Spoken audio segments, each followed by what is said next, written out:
আর আল্লাহ নবীকে মহাব্বত করেন বিদায়ী কোরআনুল কারীমের এমন কোন জায়গা নাই, এমন কোন পৃষ্ঠা নাই, এমন কোন সূরা নাই, এমন কোন পারা নাই যেখানে আমার আপনার নবীর আলোচনা করা হয় নাই। বলেন না সুবহানাল্লাহ।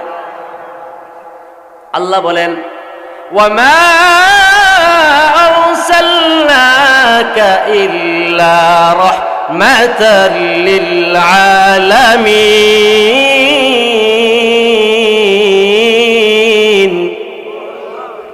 আল্লাহ তাআলা বলেন ওয়ামা আরসালনাকা, ও নবী আপনাকে প্রেরণ করি নাই ইল্লা রাহমাতাল লিল আলামিন, তবে বিশ্ববাসী জগতের জন্য রহমত বানায়া তারপর প্রেরণ করছি। বলেন না সুবহানাল্লাহ। ও নবী আপনি মানব জাতির জন্য রহমত, আপনি জিন্নাত জাতির জন্য রহমত, আপনি পাখি কুলের জন্য রহমত, আপনি জঙ্গলের হরিণের জন্য রহমত, হিংস্র প্রাণীর জন্য রহমত, সমুদ্রের মৎস্যরাজির জন্য আপনি নবী রহমত।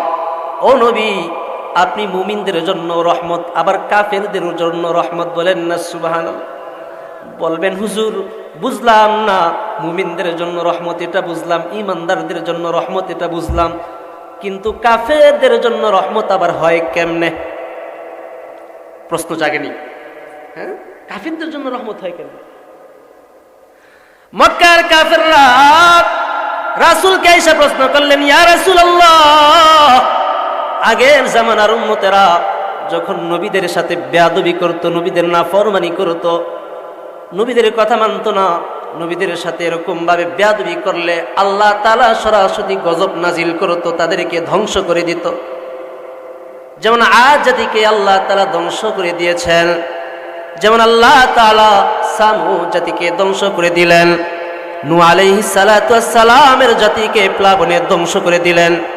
ও হাবিব, হে মুহাম্মদ, আপনি যদি আল্লাহর রাসূল হন, আমরাও তো আপনার সাথে বেয়াদবি করি, আমরাও তো আপনার কথা মানি না। হে মুহাম্মদ, আল্লাহর কাছে আযাব আসার জন্য দোয়া করেন। যদি আযাব আসে তাহলে বুঝবো আপনি সত্যি নবী, আর যদি আযাব না আসে বুঝবো আপনি মিথ্যা নবী।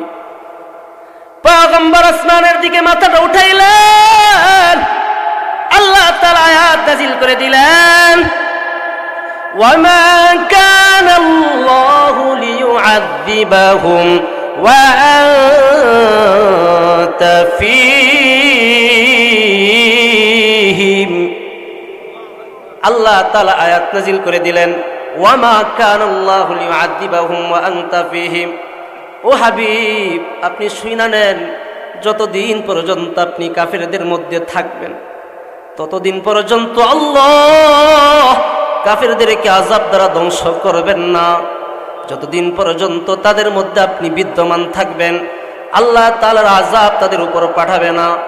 কারণ আল্লাহ যদি আযাব পাঠায় তাহলে আপনি নবীর সম্মানহানি হবে, মর্যাদা হানি হবে। আপনার নবীর সম্মান রক্ষার্থে, আপনার নবীর সম্মানের খাতিরে আল্লাহ তাআলা কাফেরদেরকে আযাব দ্বারা ধ্বংস করছেন না। তাহলে বুঝেন কাফেরদেরকে আযাব দিতেছে না কার কারণে? বলেন বলেন বলেন, আলোচনা বুঝেন। হ্যাঁ,